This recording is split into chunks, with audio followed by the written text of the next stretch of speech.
Welcome to the Swim Swam podcast. I'm today's host, Coleman Hodges. Joining us today, two-time Olympic champion, seven-time world champion, fresh off of gold and silver at the 2024 Paris Olympic Games. We are sitting down with Hunter Armstrong. Hunter, how's it going? It's going well. How are you? I'm a simple man, don't wanna complicate ya, complicate ya, simple wanna, simple wanna, simple wanna complicate ya. This episode of the Swim Swam podcast is sponsored by Commit Swimming, SwimSwam's exclusive team management software partner. Since 2015, Commit has been providing coaches with swimming's leading workout management software. And now, Commit has team management software too. Commit wants to help you make the switch from Team Unify to a simpler, more powerful solution. Their onboarding and customer service team will walk you through every step of the way. Check them out at commitswimming.com to book your demo today. That's COMMIT swimming.com. I'm doing good. I'm excited to talk to you. You're coming to us from Ohio. You are back in Buckeye territory. We were just talking about this off camera. I'm excited to hear that you're back in your home state. It seems like a good fit for you, but just tell me about what went into that decision and what you are doing now that you've returned to Ohio and Columbus. Yeah, obviously, biggest influence here was I have to finish my degree. I dropped out as a junior so I could go pro, just because of one, I was doing well in swimming. Matt had just announced that he was going to Cal, and it was a year and a half out from the Olympics. I was not about to get a new coach, so quit school, and I knew I was going to come back after Paris. That was the plan that Matt and I discussed, was 2 years in California, and then we'll take it from there. But no, I'm back. I'm in school, and I missed Ohio. Yeah. So you're back in school. You're going to finish your degree in December, and then you are training and coaching with Ohio State. Right now, I'm not training. I'm on my break, but right now I am coaching at Ohio State, and we're in discussion of short course worlds. So if I decide to go, I'm gonna be in the water a lot sooner. Mhm. But I did a lot 6 times, 6 months of time off. No way I'll use all of it, but that's the buffer I gave myself.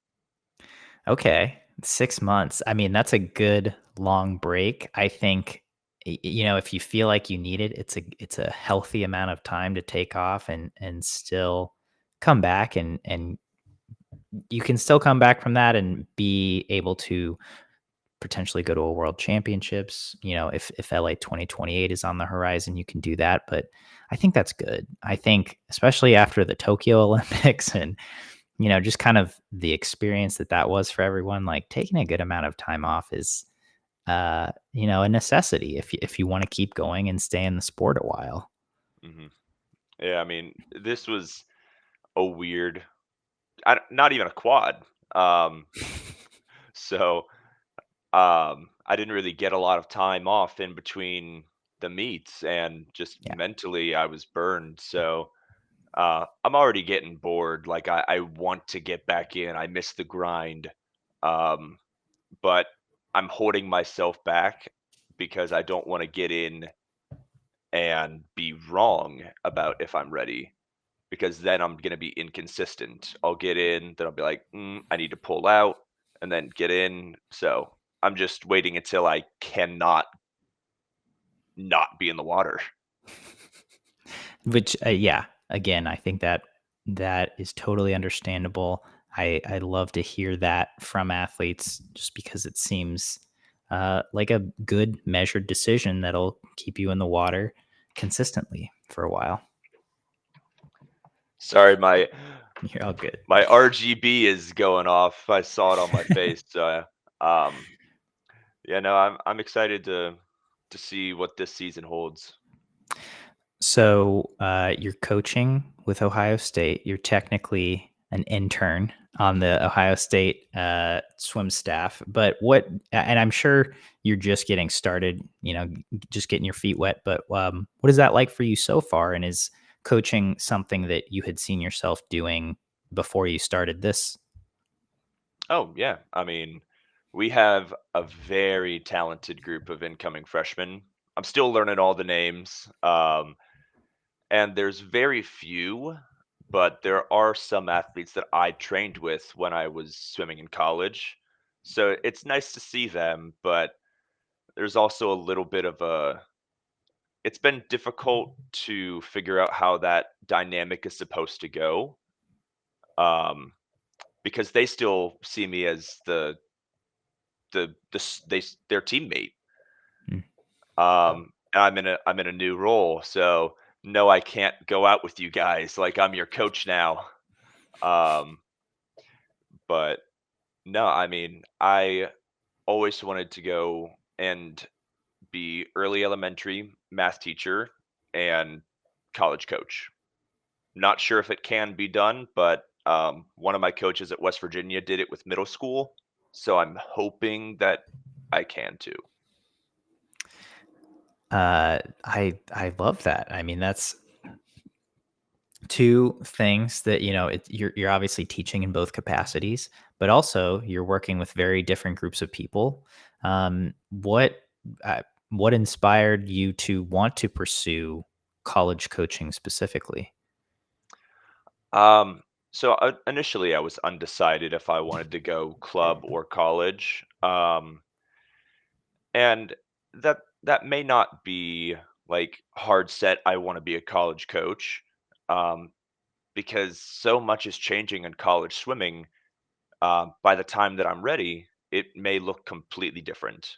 But I want to work with young men and women and just teach them everything that I've learned throughout my career. Yeah. And so again, you're getting a taste of that now. You're on deck at Ohio State, and you're balancing. You're trying to decide if you're going to go to short course worlds. Uh, How do you feel about that right now? Because I know in the past you have said you're a little bit more of a long course guy than than a short course guy. Yeah, I mean that hasn't changed. I'm still a long course swimmer. Um, but I do think racing experience is good, and I like Budapest, so that's an easy one. Um, but I've also improved a ton on my underwaters and detail work at my time at Cal, and so I am curious what I could throw down in short course. Yeah. That and when you do return to the pool, if and when you start training again, um, w- will you have a specific coach at Ohio State? Will you kind of bounce around? I know they have different groups there, but obviously you worked with Matt for a year at Cal, and then the combination of Durden, Marsh, whoever, Josh. Josh, yeah, the when Matt left. But do you have an idea of who you'll work with at Ohio State? So right now I'd be working with Brian and Nacho. Nacho's more the women's coach, but I'm in a unique role. I'm pretty confident I'm the only pro since Ruslan's out. Um, but I I get to sort of talk with all the coaches rather than just my zone coach now. Um, Primarily, I'll work under Brian because that's the male sprint coach. But I'm also going to do some work with mid D, whoever's coaching that at that. We're not in zones yet. We're just Mm. in all one group, practice together, men and women, mid distance IM, and a lot of kick. So I'm out of that. I'm gonna forego that portion once we get into Yeah. zones, and I Oh can yeah, guys. sprint. I'm I'll, just I'll on my break. I love that. I love that. Yeah, no, that sounds like a good plan. But I do love that college teams, especially combined programs, are able to provide that flexibility for their athletes at the beginning of the season and kind of just all be together, all kind of get into the season as a team. I'm guessing that provides a sense of cohesion moving forward into the rest of the season. Yeah, I mean, we make sure that I mean there is a little bit of structure within the lanes. Mostly for kick, we'll have like our flutter kick, our breaststroke kick, and then sometimes it's butterfly, sometimes it's on your back. Um, but we try to get them to practice with somebody new every day because we have like 23 freshmen. It's a massive class.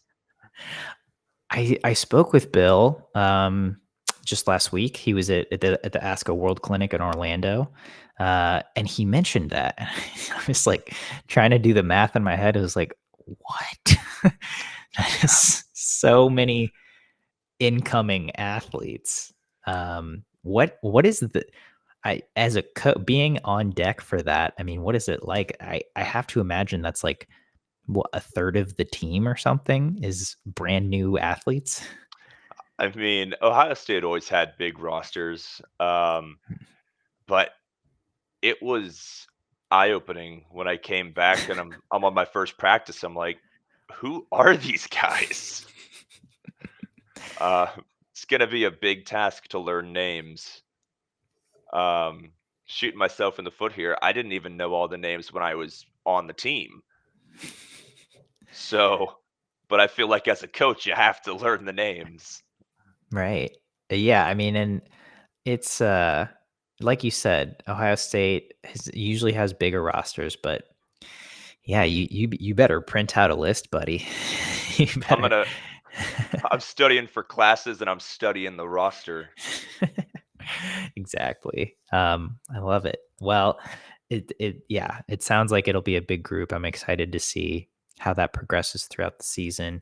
But I want to keep the focus on you. Again, you're now back in Ohio. Have you reflected on your time in Berkeley at all? I mean, obviously, you had mentioned the plan was 2 years. Can you compare yourself going into Berkeley versus now that you've come out of Berkeley and are back in Ohio? The athlete and maybe even the human that you were 2 years ago compared to today. Polar opposites. Um, like as an athlete, I learned so much at Cal. Working under Durden, Marsh, Josh, and getting to train next to Brooks and Jack and Bjorn. Um, by far my I mean, I told you off camera, I do not like Berkeley as a city. Um, but that was one of my favorite things that I've ever done in my life. One of the best decisions I could have made was leaving the nest, moving to California, and forcing myself out of my shell. Yeah. I and you already mentioned, your underwater's improved, your skills have improved at Berkeley. But like you said, it's like some of the I think many D1 programs are like this, but when you have uh, NCAA champions, Olympic champions, and you're going toe to toe with them every day, it seems like it would be get you out of your comfort zone, as you said. And Berkeley as a city is also somewhere that certainly gets you out of your comfort zone. Yeah, I mean, I still never got to see the redwoods. There Mhm. was a lot of like California that I didn't get to do, um, which I regret. Hopefully, I'll be able to go back. Yeah, Um, I was just so focused on the swimming aspect of it. Um, but it was as far as the non-athletic side, um, I was on a schedule my entire life. Like you go to school, then you have to go to practice, and then you come back and you do homework. My time in Berkeley was the first time ever that I did not have obligations. I had no responsibilities. Um, and for like the first year, I'm like, this is awesome. Like I'm gonna stay up and play video games until 3 in the morning because I can. Um, but then the second year, I'm like, wow, no, this is terrible. All I do is I go to the pool, I come back here, I eat, sleep, and then go to the pool every single day. Um, it was it was horrible. Um, but I had to learn that that's life. I thought that when you became an adult, responsibilities just kind of happened. But you have to fill your own schedule, and I didn't know that. Yeah, I mean that's a good lesson to learn, and I mean, I feel like that's kind of funny, and kind of maybe the path of a professional athlete is a little opposite of most people. You know, most people maybe finish college or get their degree, and then kind of like get inherently get responsibilities as they get a job, or they start a family. But if you're a professional athlete, like that's your job. But Yeah, then when, outside of that, it's like, well, okay, what do I do now? There's- yeah. I was I was talking to my neighbor. I'm like, "Hey, what do you do when you're not at work?" She's like, "Typically relax from work." I'm like, "Okay, but hypothetically, if you only work 2 to 5 hours a day, what do you do with the rest of it?" So What'd they say? I mean, my neighbors were great. I loved them. But they did not know what to do. Um, they're like, um, they they did recommend volunteering, and I found a program. Hmm. I mean, it was late that I finally fixed it. So I was almost out of California when I finally figured out how to do it. But I was volunteering at a program called Snap Kids, and so I was teaching like special needs kids and kids with disabilities how to swim, and um, keeping them just like comfortable in the water and just having fun with them in the water. Um, Love it. Met so many great people. It's an amazing program, and honestly, I'd love to do that here. I'm either going to find a program or I'm going to make one, but that was amazing.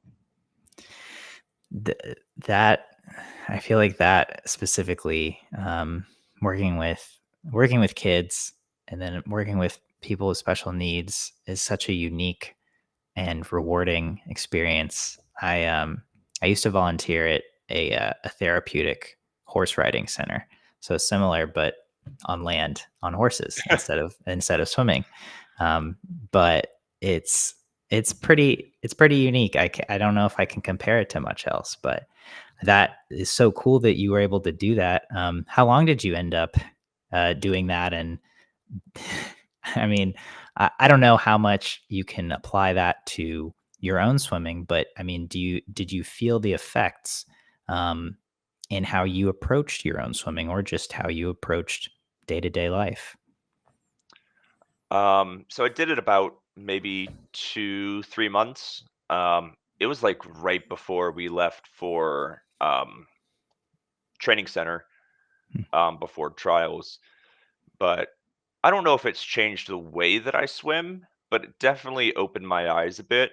Um, because if I were to tell one of our athletes here, like, "Hey, get your hips up," they know how, they can. But if one of the kids doesn't have legs, um, you have to like figure out how to do it. It makes you break the swimming and all the little things down to such a small part to figure out what works for the specific kid. Um, and I think the coolest thing is the instructor um, would always do to us what we were doing to the kids. So if we were trying to get them to float on their back, there were different ways to hold different kids. Hmm. And so we tried everything that we asked them to do. And so if kid didn't couldn't use the left side of his body, we would try to swim only using the right side of our body. That way we could not fully, but understand what we have to do in order to help these kids. I love that. I mean, I feel like I'm wondering if you discuss this with your coaches because I feel like that's something Dave Marsh would do anyway. Marsh, I don't know what goes on in Marsh's head. I love him to death, but some of the stuff he comes up with is weird. He thinks outside the box. I don't think anyone can deny that, right? Oh, I have stories, but not for on camera. But I mean, that's super cool to hear about. I'm so glad you were able to get that experience, and I'd be excited, just moving forward to hear about how you're able to stay in touch with this side of swimming, because I think that's something we don't always talk about. But kids learning to swim in any regard is a gift. So that's really cool, Hunter. Thank you. No, it was perfect for me. Mm. They're like, "Hey, you should volunteer with your time." So I Googled volunteer opportunities near Berkeley, California, and it was like the first one that came up. And my passions in life are children, swimming, and special needs. Like, holy crap, I can teach special needs kids how to swim. It's a 3 for 3. that's, Yeah. that's awesome. That's really cool. Um, so, all right. So I think we've talked about your life outside of swimming a good amount, and I'm so glad we did. So let's get to some swimming. You've had a big summer. Let's do it. I got to talk to you a couple times at trials, but just coming out of Olympic trials, how are you feeling about your meet there? About trials or Paris? About trials? I was terrified. Hmm. You know my story about what I went through, especially from February on. Um, but ever since 2023, um, every single year I lost somebody that I loved. Um, right before a meet. So, um, yeah, no, I was going into trials and I did not think I was going to make the team. I was not consistent with my practices. I was getting consistently destroyed by Jack, um, which was new for me. I used to be the guy that would do crazy things in practice and I'd be fast all season. Um, and Cullen Jones was a great help here because I had talked to him um, a lot, especially in Knoxville. Like, what's going on? This is I would never I would never be this slow in season. Hmm. He's like, well, your body's changing. You're getting older. Um, like you're doing what I did. Um, I would get destroyed all year, and then I'd show up for when it mattered, and I'd perform. And Dave was also a really big help, Durden, because I'd come to him multiple times. There was a day at OTC where I did I did 100 free and I did 100 back, 2 different days, but Jack went like a 47 and I went a 50.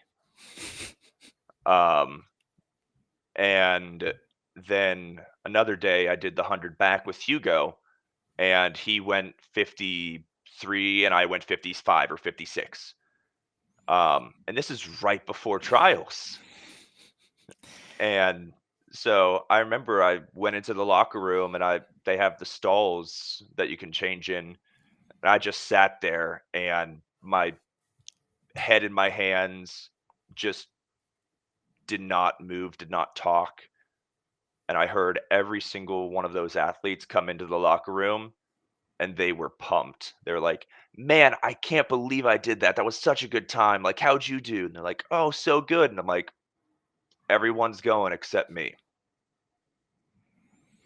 And I texted Dave and I'm like, "Am I going to be ready for this?" And he's like, "Yes, you will be fine because you are a performer. You always show up when the lights are on. You In the 2 years I've had you here, you've never done anything crazy in practice, but you always perform when you need to." Um, so honestly, without my coaches there, I may not have even done trials because I had negative confidence going into it. But the coaches and Jack and just my circle of support really got me through that. Wow. I mean, I didn't realize all of this. I mean, and sorry, I'm a little struck by something you said before. So you lost people that were important to you. Yeah. 2023 Worlds, I lost my grandpa the day of the 50 back to cancer. Um, which through the meet, I knew that he wasn't going to make it, but I really just wanted him to be able to make it through the meet and see my first world title. Um, then um, I also lost Matt that year. He ended up making the move to Michigan. Yeah. Um, then 2024 Worlds, lost my girlfriend. She didn't die. She didn't die. She broke up with me uh, like a couple days before I left for Doha. Um, which that one, when I talk about changing from like the athletic side and the personal side, that one completely changed who I was as a person. Hmm. Because after Doha, I fell into a huge depression. Um, didn't leave the house, didn't leave the bed. Consistently missed practices. Um, and that's where I learned who I am. Um, like I learned my faith. I became a better person because of the pain that I had to go through and that I had to overcome alone. Because my family's in Ohio. My best friend moved back to Florida. Ado, I honestly don't know how to pronounce his last name. Doherty, or he's a triathlete. Love the man, but he went back to Florida to train. So I lost my coach, I lost my girlfriend, and I lost my best friend. I had nobody, and I was alone on the other side of the country to figure out my life. And then on top of that, all of your teammates are swimming well and you are swimming like crap. I mean, Yep. like, holy moly. Uh, but like you said, your coaches have confidence in you, your teammates have confidence in you. I mean, we know what happened at trials. You showed up and yeah, it wasn't a perfect meet, obviously. No. For listeners, if you don't remember, you slipped on the start in semifinals of the 100 back and somehow made it to the final. That was honestly one of the most incredible swims I've ever seen. Um, and then you make the 100 back individually, you make the 100 free, make top 4 in the 100 freestyle. I mean, did you, for those races, were, did did you feel like it was there? Did you have confidence? I did for the 100 free. The Mm. 100 back, not at all.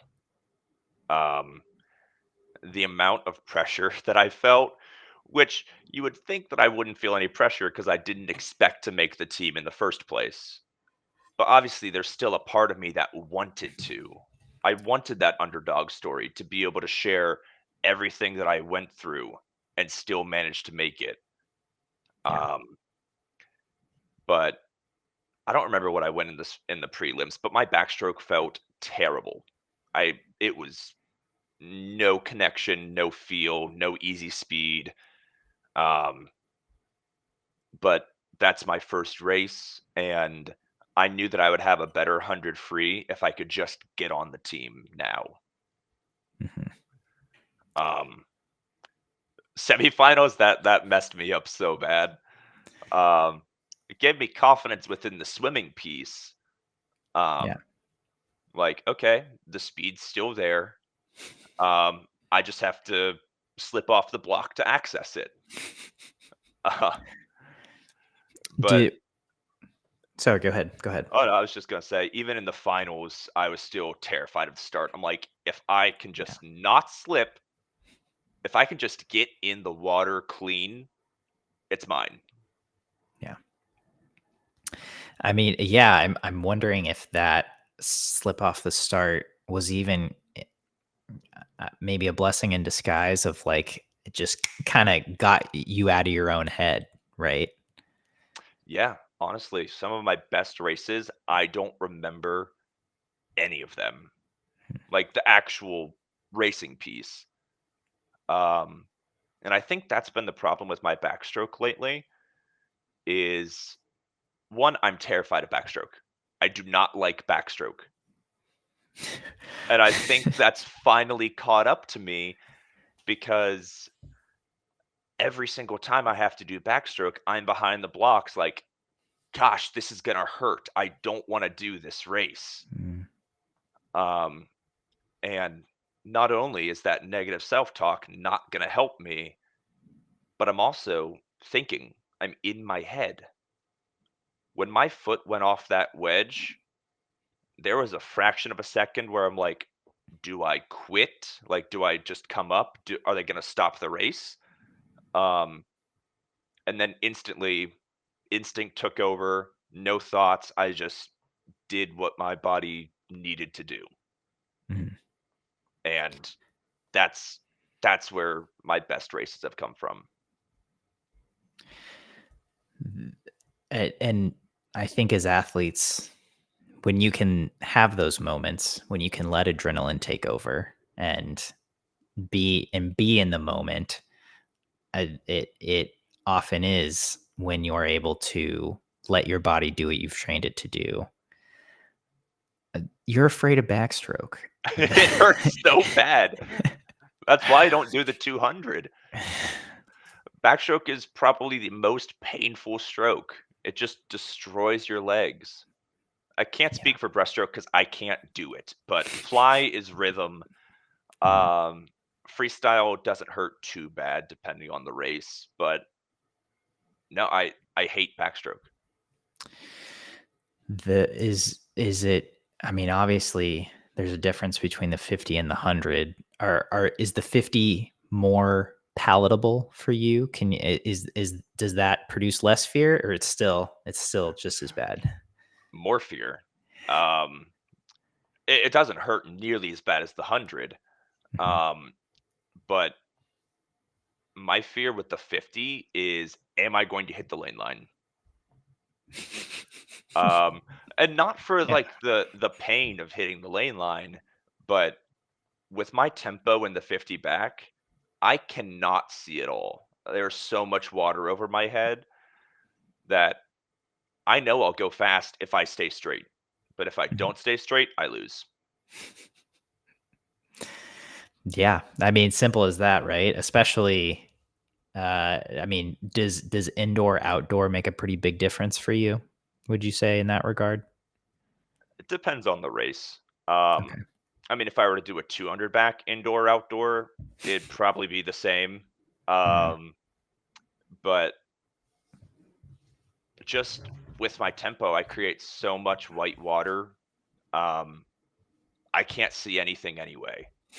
So It's just sort of a crapshoot every single time I do backstroke, which is why I don't like it. I'm inconsistent with it.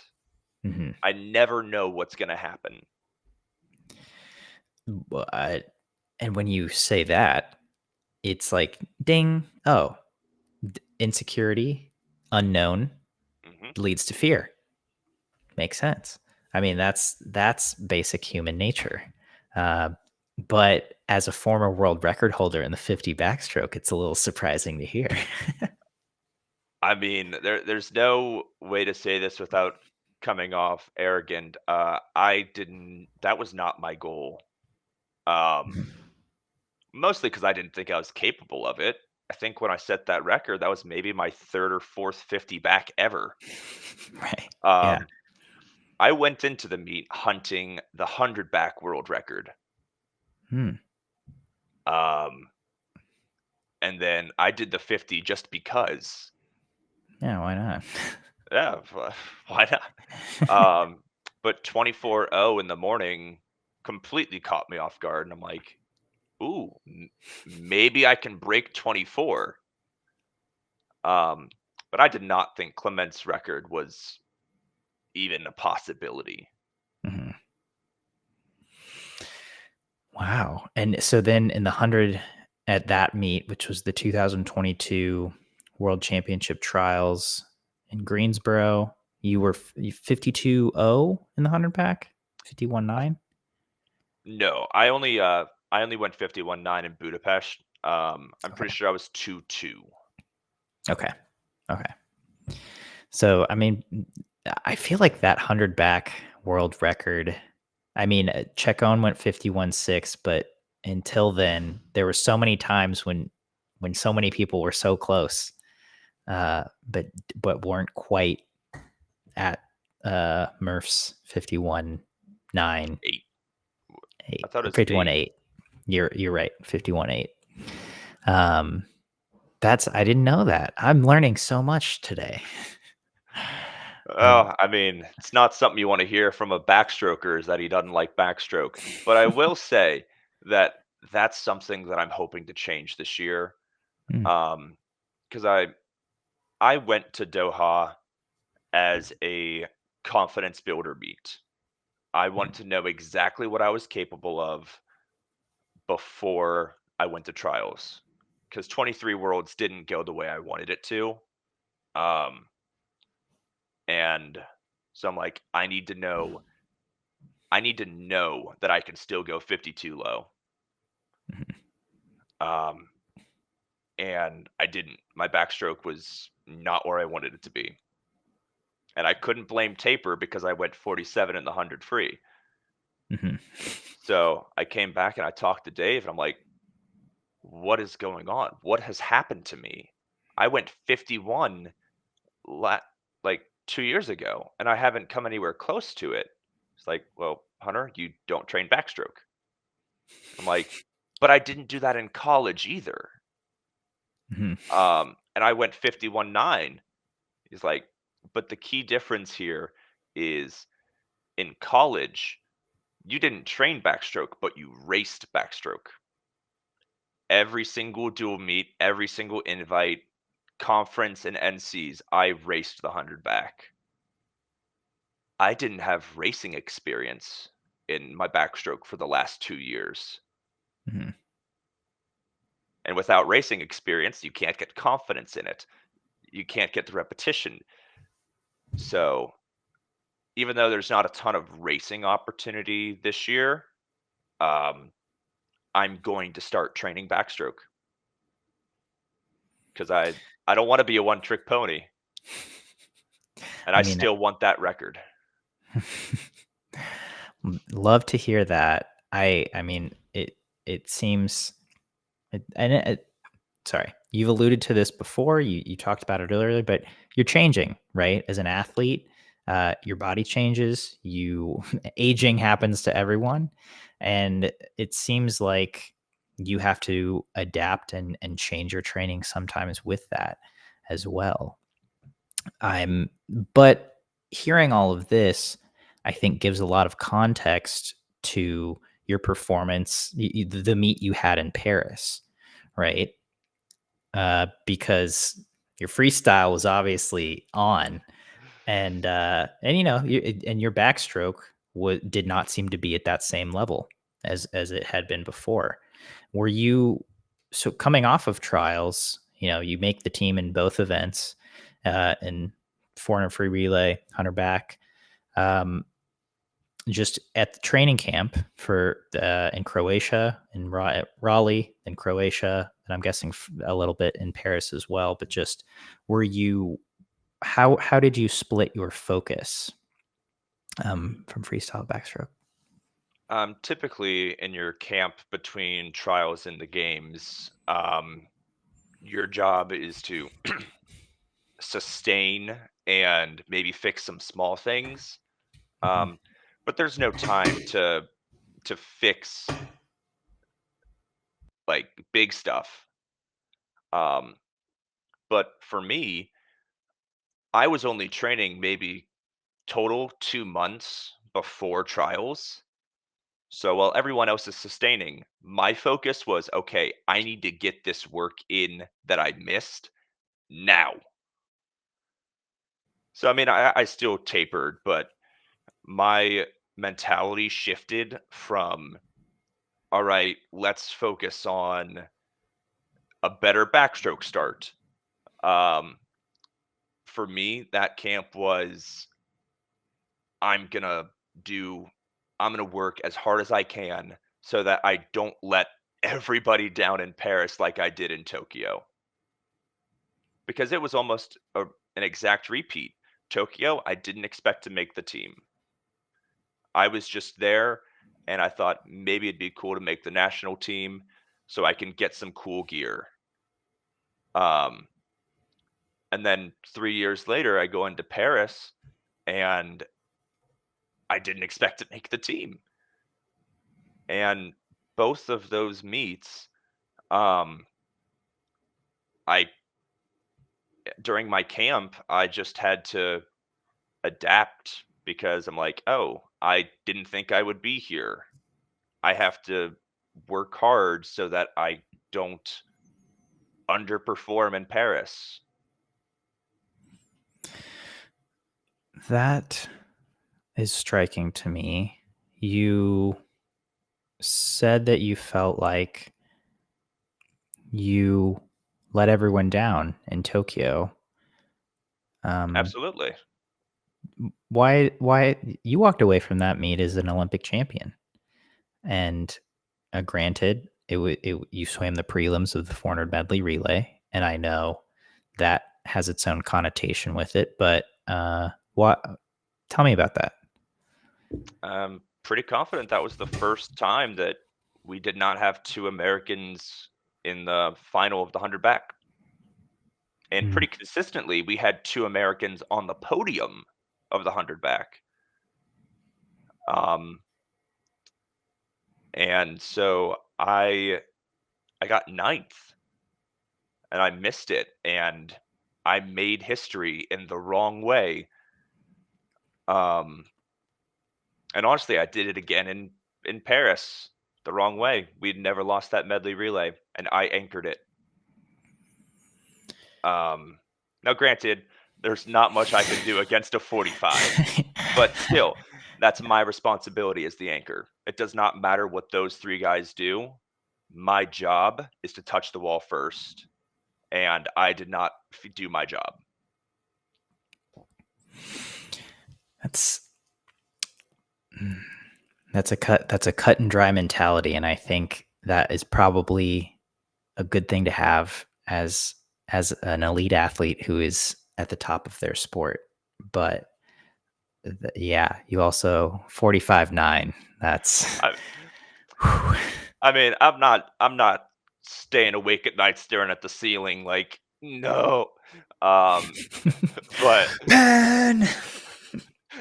it doesn't change that the way I approach competition is everyone has a job to do. Um, and no job is less valuable than anyone else's. So for Matt and Ryan in the prelim, that was their job to get us into the final. Jack's job was to stay as close to Pan as he could. Mhm. Chris's job was to take over what gap there could have been from Pan. My job was to give Caleb Dressel a lead. And then all Caleb had to do was touch the wall. That's how that relay was so special, because every single person did exactly what they needed to do. Mhm. So, I mean, it's cut and dry, but that's the easiest way for me to approach anything in life. You have a job to do your job. Because if they can count on you to do your job, you can count on them to do theirs. And when everybody does it, that's when great things happen. And I mean, you kind of just broke that race down, but obviously getting your meet started on that note, you are the in prelims of the 400 free relay, only guy who splits 47. In finals, you're the only one who splits 46. For someone who didn't have a ton of confidence heading into the meet, where did that put you mentally and emotionally moving into the rest of the meet? Oh, I didn't have confidence going into trials, but my camp, I have never done anything like that. I was pushing 22s. Um, like it was, we did one set in Raleigh, and this is sort of where it started. Um, we did 4 rounds of 450s. The first 3 were 25 at 100 tempo, and then you could shut it down, but you only get 2 breaths. I think they were on Okay. like a minute, maybe 110. But then the fourth one was back end pace. And I'm very like, I will do the pace. I'm, if you say back end pace, I'm not just going to sprint, because that's not the point. The point Yeah. is to replicate tempo, breathing pattern, and pain of the second 50. Um, and I'm pretty confident I went like 24-1 on round 1. I'm like, ooh, okay, that's faster than my back end. Then I went 3-7. Then I went 3-4. Then I went 2-9. So that's where I'm like, my freestyle is on. Put me on this relay. I'm going 46. Yeah. Yeah. You went 2.9, and that's like breathing, right? Like you're going Yeah, 100 pace or that 100 breathing too. I was not. I mean, all out effort is. It was all out effort because that's what my second 50 is. Mhm. But it was still at a 1.2, 1.1 tempo, breathing every stroke, head down last 15 to 20. Yeah. Like the second 50 is my bread and butter. Um so it'd be different if I was like, yeah, I went 22-9, but I raced it like a 50. Right. It looked like my second 50. And that was the beginning. My freestyle, I did stuff that I have never done before. Um, so yeah, no, I knew my freestyle was gonna be good. I just So hoped my backstroke would have been that good too. right. So this kind of goes back to what you said before. You don't train a lot of backstroke. Did you put any more emphasis on your backstroke in this training camp? Or I mean, what was your backstroke like during this same period where your freestyle is just on? Um, I did a little bit of backstroke. Um, I don't remember the times because it was nothing that crazy. Mhm. Um, but coaches felt that it was more important for me to stay on freestyle because I was doing well in it. If Mhm. I were to switch over to backstroke and not perform to my standard, then I'm going into Paris with low confidence too. Mhm. So the coaches were like, do whatever we have to do to give him the confidence. And that just happened to be freestyle. I mean, yeah, it that makes that makes things clear, right? Do what you need to do to feel good. Yep. So you did. You called it. You split 46-7 on that 400 free relay. You did your job. So how did you feel heading into that 100 backstroke, knowing that your freestyle was good, but maybe not so sure about the backstroke? Terrified and tired. I got Mm. pulled for doping after the 46. Did not get back to the village until like 3 in the morning because my bus driver got lost 5 times. Oh no. Ate a cold dinner in the doping control room, and then woke up early and had to do it again. I'm not disappointed with my backstroke results. 53-1 is a pretty solid semifinal for me. Mhm. Like, I get faster every session, I swim better at night, and when the lights are on, I perform. Same with Fukuoka, 16th, 8th, 3rd. My only job, and I say job a lot, but um, my focus was just make it to the final. I just wanted to make it to the final. I had to survive because not only was it a super late night, but emotionally, I was spent. I gave all my body and soul for that relay. Um, and I talked to Dave afterward. I'm like, what am I gonna do? Because I mean,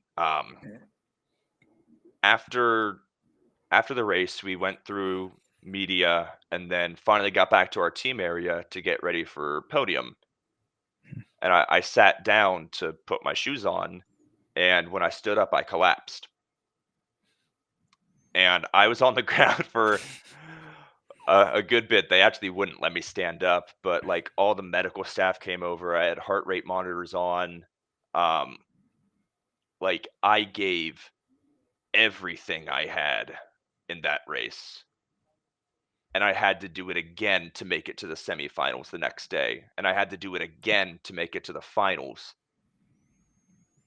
53-1 is a fine time. It's not great. It's not what I would have wanted, but I don't think my backstroke was underperformed. The field was just deeper. The field was better, and I didn't have enough in me um to make it back. I think that is a perfectly fair thing to say, right? It's like it wasn't your day. And like you said, the field is getting deeper. I mean, there's been so many Oh conversations my god. about uh athletes about the world getting faster, right? Yeah. That's yeah. And the world is getting faster. And swimming is getting much deeper. I mean, especially that a lot of events, but the men's 100 back is loaded. And Yeah. When did people start going out in 24s? Like exactly. I was in the stands watching Murph, and I looked up at the board. I'm like, "Oh, these guys are out fast. What is this, like 25-1? 4-6, 4-7, 4-8." I'm like, "Is this the new normal? I cannot go out in 24. Yeah. I can come back in 26 if I'm on my game, Mhm. but, like, that that was so quick." Yeah. I mean, right, a historically fast field. It took 52 to make it back to the top 8. Uh, and 52 Murph was 52-3, Zhu was 52-3, Chacon was 52-00 for gold. I mean, just an all around really fast heat. Um, so then you have what, like nearly a week to just twiddle your thumbs? Like, I mean, I was almost more curious about that period than like you actually racing, because it's like, holy crap, that is a long time. Yeah, when I went into the meet, I was hoping to be on the 8 free relay, Hmm. and I was hoping to be on the mixed medley. Um, so those were 2 days where I thought I was gonna swim. Obviously, we're gonna lead off a male backstroker. So when Yeah. I saw that Murph was on and I wasn't, I'm like, all right, that one's out. But my freestyle is on point. We put Zach Apple on it for Tokyo, and he went like 6'9". Um, I'm going 6'7", and I've already been 145. Put me in, and they didn't. Was that a conversation? I mean, did you get to talk to any coaches about that? I did. I talked a lot to Dave about it. Um, but Dave is not the head coach. Um, so it was pretty much just conversation between me and Dave. I did go up to Nesty and I said, "Hey, my freestyle is on point. I know I can give you a 144." And I mean, it's a personal thing. I hate being underestimated. Um, when I predict times, I'm almost never wrong. I texted Josh the night before the free relay and I said, I'm going 46. Um, in Doha, I told Carson and the coaches, hey, I don't know what I can do in a 200, um, but I think I can give you a 147. And then I went 147 in the morning. I'm like, okay, I can give you a 145 or 146, like somewhere in that range. Yeah. And I did it. So I felt with full confidence going to Nesty, like I will give you a 144. Um, and I mean, the relay ended up being fine. And, it's fair. I didn't qualify for the 200 free. In my defense, though, that's a pretty tough double with the 100 back. And I'm not playing games because I didn't think I was going to make it in the first place. Um, but no, like in Budapest, I was glossed over for the 4 free relay. In Fukuoka, um, I I mean, I didn't make the 100 free relay that time, but I still knew what I was capable of in it. In Doha, pretty sure it was Doha. Um, yeah, they didn't put me on the 4 free relay final that time either. And so my entire life I've been underestimated. And it feels like even now, at what point can I prove myself? Like I feel like I've proven myself to be pretty consistent. Um, but it's not a conversation for that, and that is not attacking Nesty. Uh, obviously,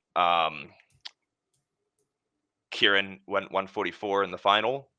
That was a good move. I'm uh, it was I'm obviously bummed to hear that, only because it's like a 144 is a very valuable split in that relay. But at this point, we just won't know. But it's in Doha when we saw you swim on the 4x200 free relay. I think everyone was a little surprised. We're like, oh, we didn't know Hunter had a 200 long course freestyle in him. Because did you even swim on that relay in college? I don't I remember. I did in college. I don't remember if I did it at West Virginia. but Mhm. I did it through college. 200 short course is one of my favorite events. Um, but long course is a different beast. Exactly, and I think that's where some of the surprise for me came from, because that is like I think a very middle distance event. I mean, it's a totally different energy system, I think, and so what inspired you to not only lobby for that, but have the confidence in yourself to know that you can throw down a good long course 200 free? So I honestly think that we should do this for all the international meets. But in Doha, we put in the group chat, they're like, hey, if you want to be on the 8 free relay, come to this room at this time. Um, and I, so everybody just went in there and we discussed it with the coaches and amongst the athletes. Um, but when I went in there, it was because I knew we didn't have the bodies. Mhm, So I'm like, I can give you a prelims time. mhm. Like, I'll swim the 200. I'll give you my best effort, but I know we need the bodies. So I'll be a prelim swimmer. And Carson vouched for me. Um, and so one, we don't really talk to the athletes, which I think we should. Um, it's very much coaches oversee everything. They are the ones that make decisions.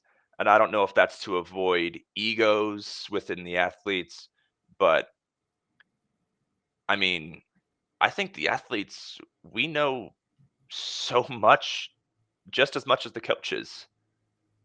Um, I mean, when it came to making the medley relay decision between Jack and I sat down with the coaches and I broke it down. I'm like, look, I do not have the fast twitch muscles that Jack does. I am built more aerobic. Um, but I'm very good at racing and I can cut through waves. So, do we expect to have a lead on when the anchor goes in? Sorry. Um, they're like, yes, we expect to have the lead. I'm like, then I think Jack's your guy because clean water, Jack is going to be way better than I just don't have the speed that Jack does. Yeah, Um, but if you think it's going to be close, I think I'm going to be able to get my hand on the wall.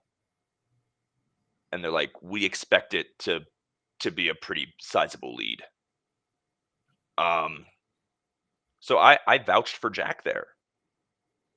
I can recognize the strengths and weaknesses of all the athletes because I understand the sport. And not saying the coaches don't, but the athletes understand it on a different level because we're the ones doing it. absolutely. So then why did they give you an explanation of why Jack ended up swimming prelims and you swam finals? What they were gonna do was, I think they had a feeling that it was gonna be me on the finals, but they needed a good backstroke leg, Yeah, and we're not gonna make Murph do it. right. Somebody's gonna have to double. Yeah. Um, so they wanted to see if um, where I was at because I hadn't swam in since day 3, Mhm. um, and I was swimming well in practice. So, I mean, my only thing to Nesty was, look, you can make your decision based on effort, but please do not make a decision based on my backstroke time because backstroke and freestyle are polar opposites for me. Yeah. Yeah, I Um, mean, but truly, I'm not an ego athlete. I I told this to Jack. I do not care if it's him or me. I just want the best relay to swim at night because we've never lost that relay. So if it's like I don't take any extra ego in being on the finals relay because I learned in Tokyo that those are still just as important. Hmm. So I'm like, whoever is gonna be our best guy, I want to be on it, even if it's not me. I am pro Team USA, not pro Hunter. Hmm. But I took a huge tangent from Doha. I'm sorry. Um, It's but fine. yeah, uh, Doha. I told him I'll do the prelims, and then I think I was 147, and I got out of the water, and they're like, "We need you on the final," and I'm like, "Guys, I don't know if I can do 200s. Like, I told you I would do this relay Hmm. because it was under the assumption that I would not have to do it again." They're like, "Hunter, we need you." Like, all right, let's do it. And so I talked to Carson, I talked to David, I talked to Lucas. I don't know his last name. It's H something. He swims at Cal in Belgium. Henvo. Yeah. And I'm like, so guys, how do you swim a 200 free? um, but Yeah. no, I watched Luke Hobson's first 100. I'm like, okay, that's what I have to be out in. Mm, Um, Lucas told me focus on the underwaters and really use that last wall going into the last 50. mm, And initially, pretty much all of my races except for the 50, my strategy is easy speed the first half and then sprint the last half. simple. So, yeah, so I'm like, okay, I'll first 100, I'll cruise it. And Carson's like, I'd probably start picking it up around like the 80 or the 75. Hmm. So you can see in that race exactly where I saw the marker, and I'm like, okay, go time. Like, time to start sprinting. I completely forgot that race, that the 800 free relay in Doha, was one of the most exciting races in that event, maybe ever, uh, because first, second, and third were separated by 2/10, and I mean, and China was gold, South Korea was silver, USA was bronze. Each team had one guy split 143. I mean, it was just insane. Uh, and each leg that split 143 was a different leg. Like Carson was second, and then Yeah. Pan was third for China, and then Hwang Sunwoo was anchoring for Korea. So it was just everyone was all over the place, but at the touch, it was boom, boom, boom. Yeah, I mean that was a fun race. Which is why I really wanted to do it again. um, but that's really where I was a fan of Carson for so long.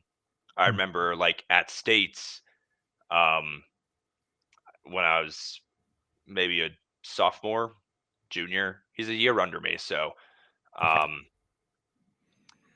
we were like getting ready to go behind the blocks for the medley or something, and I go like, "Hey, Carson." He's like, "Oh, hey, Hunter." I'm like, "Carson Foster knows who I am." Um, but it was in Doha that I got to see more than the athletic side of Carson. Um, he is such a good leader and a good person. Like when I touched the wall, he lost his mind about my split. He's like, "Yeah, let's go." And then I got excited because I predicted it. but 2, I'm glad I was able to do it. And then we're walking out, and I'm feeling myself. I'm happy. They read off splits, and they go, Carson 143, and I'm like, this dude was more excited for me, and he beat me by 2 seconds. Yeah. No, I agree with you. We've covered Carson since he was 10 years old, and it's been awesome to see him grow in the sport and get to speak with him throughout because he's a stand-up guy, and like you said, a great leader, and his you can see the progression in the journey that he's been on in swimming as well. And everything has not always gone his way or gone perfect, but he's still here. He's still bouncing back, and now he has Olympic hardware. Yeah, I was so happy when he made the team. Yeah. Oh man. Agreed. That was a very cool moment to get to witness in person. I'm glad I got to actually watch that race at trials, not just like on the TV screen, but in in the stands. He wasn't playing games. Yeah, no kidding. So I want to go back to this 400 medley relay just for another quick moment, because I mean it's the last race of the meet on the men's side.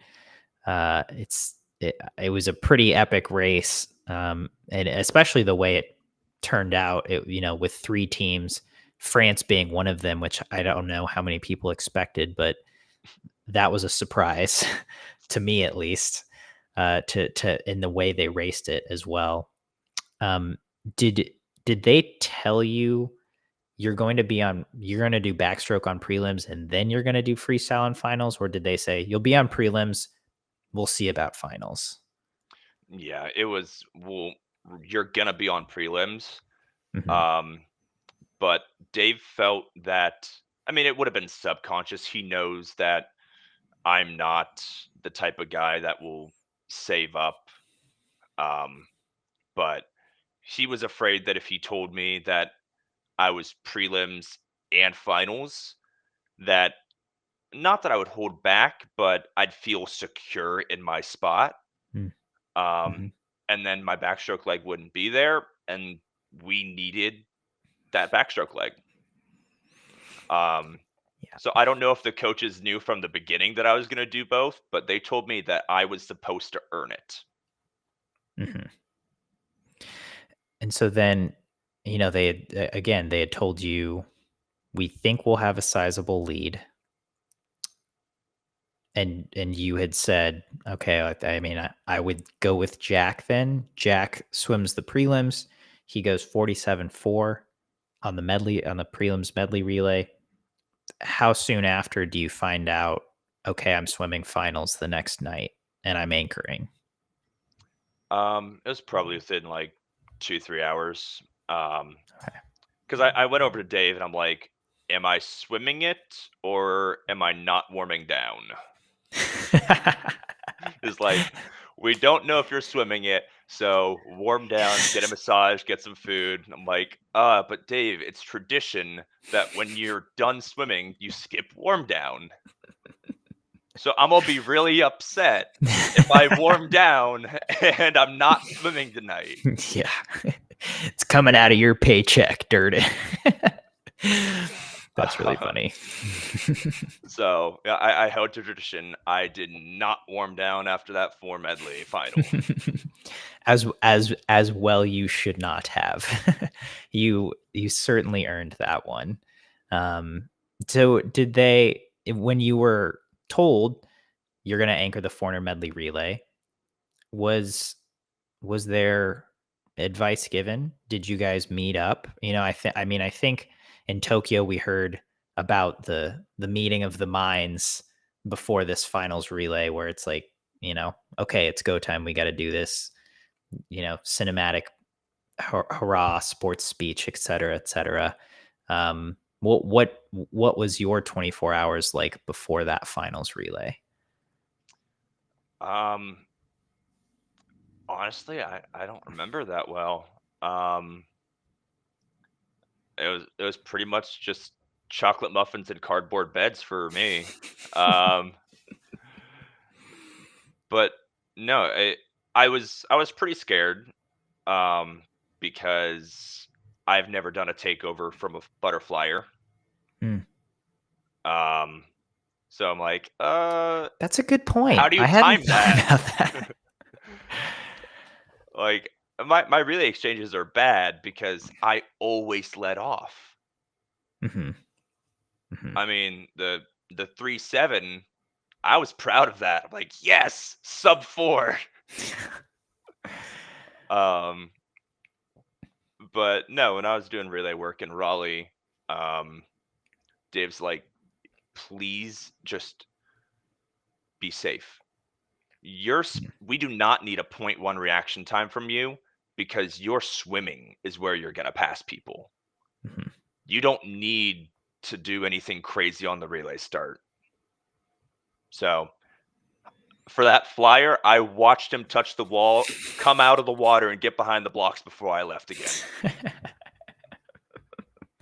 Love it.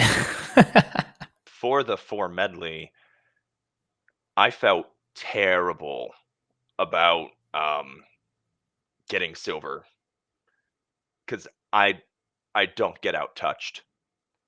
Mhm. Um, and when I saw that we lost to China by like 4 tenths, and this is before I have splits and all that stuff, I'm like, I got out touched. That's on me.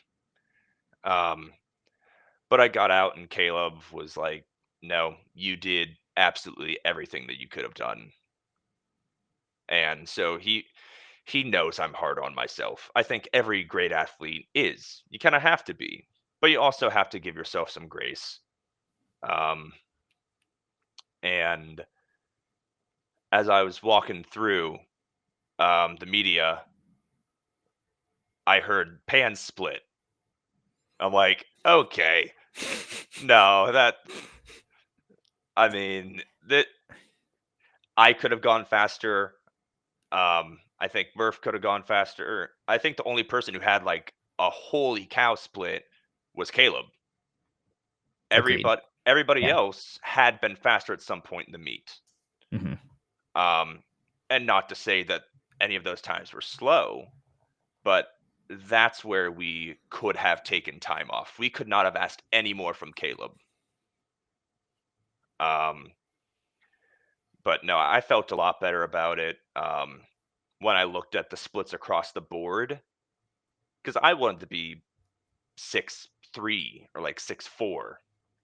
Um, but I saw that it was all proportional. Like nobody went 46. Yeah. I was the second fastest at 7'1". So I'm like, so times don't matter at the games. It's just racing. I mean, times matter to us and our personal goals. But I mean, if the 100 back winner is 51.5 or 52.6, he still won. It's who can be best that day. Um, and so when I looked across the board, I'm like, you know what? I still did my job. I didn't get the time that I wanted, but I still threw down one of the fastest freestyle splits. So that's why I'm not like hanging my head over it. Like I wanted to be faster, but I mean that's a wavy pool. It affected everyone. It slowed everybody down Yeah. except Pan. Pan is impervious to waves. That's what we learned in Paris. God, I mean, I go ahead. I just don't know how he does it. It looks effortless. I mean, he rides those legs, but he does not look like he's going 45. It's crazy to watch back, especially now, because yeah, I mean his stroke is immaculate. He has a monster kick, which I think you have to, but it's a little bit mind numbing, or it's just like, what? I mean, That's not real.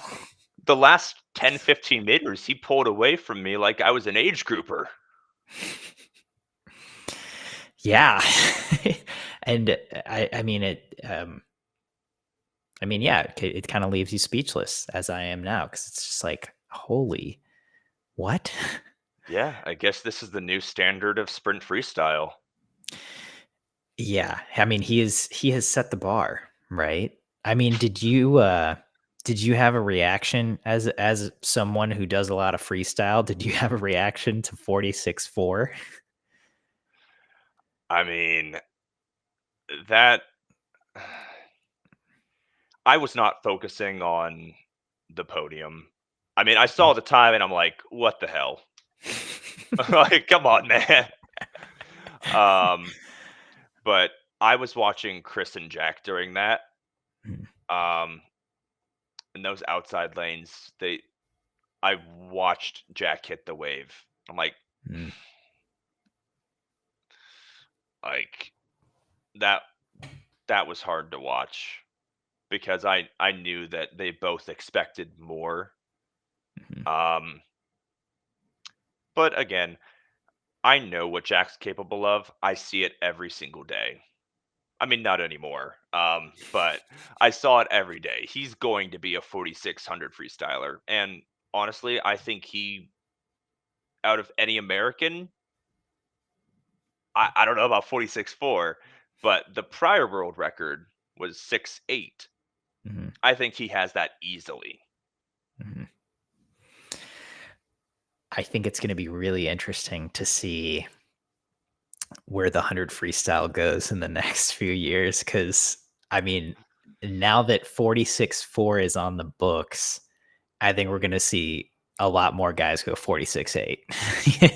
Right? Just how it works. It's Once just somebody shows that it's possible, I mean, you may not see 46 like mids from my generation, Mhm.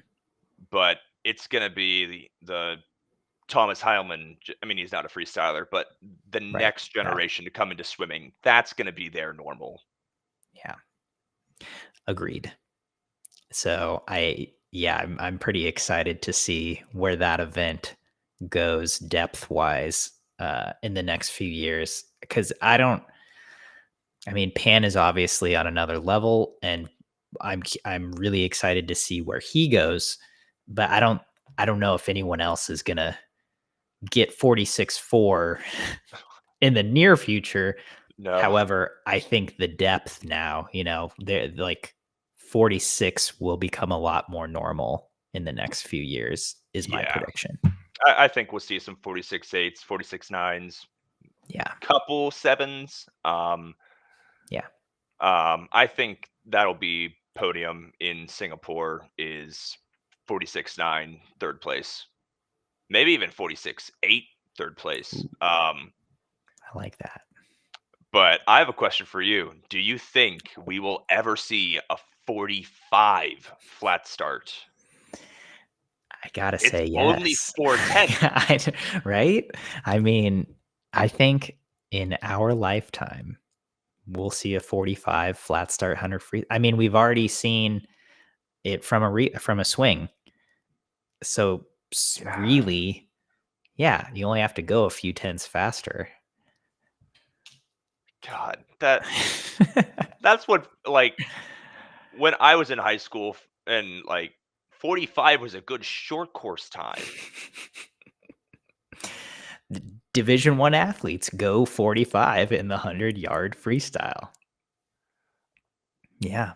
That's Swimming just got so fast, so quickly. Yeah.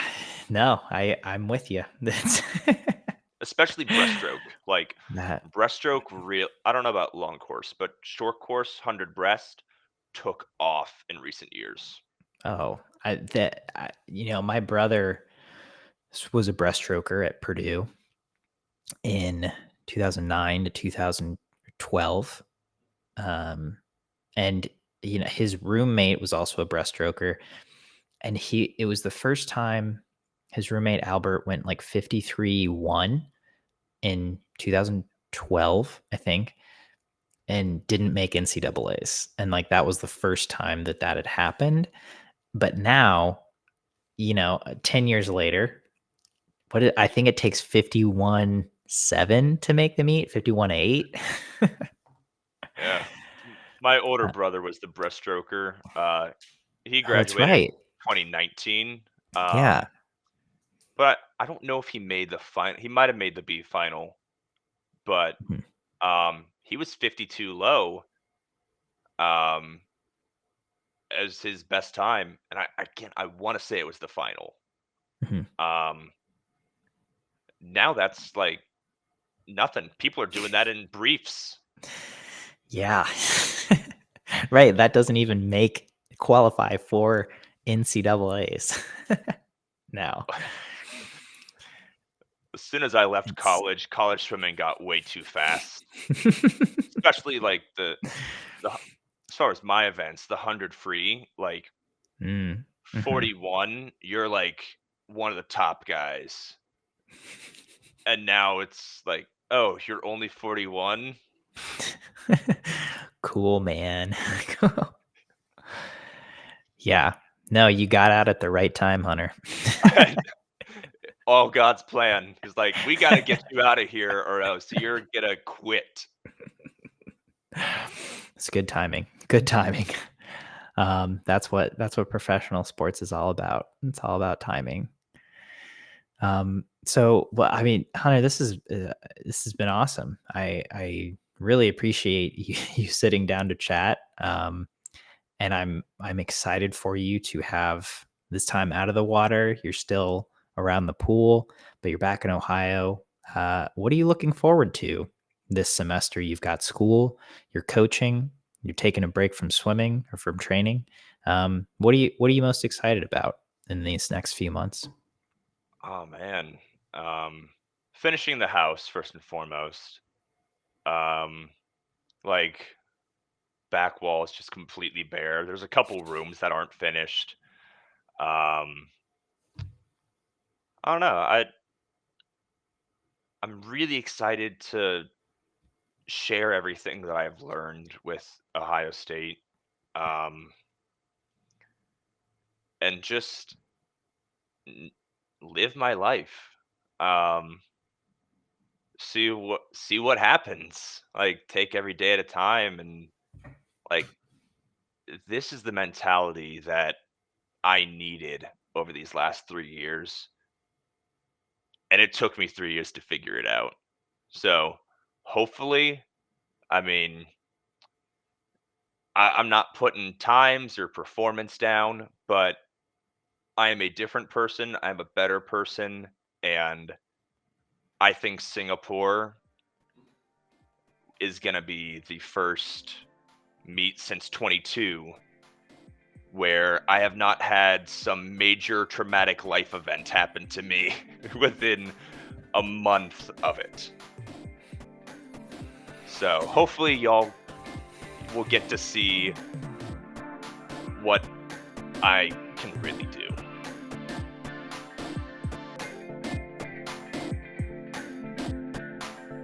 You've been listening to the Swim Swam podcast. Stay tuned for new episodes every week.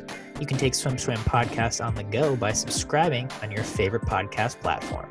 Look for links in the description below, and be sure to subscribe to our YouTube channel for more videos as well.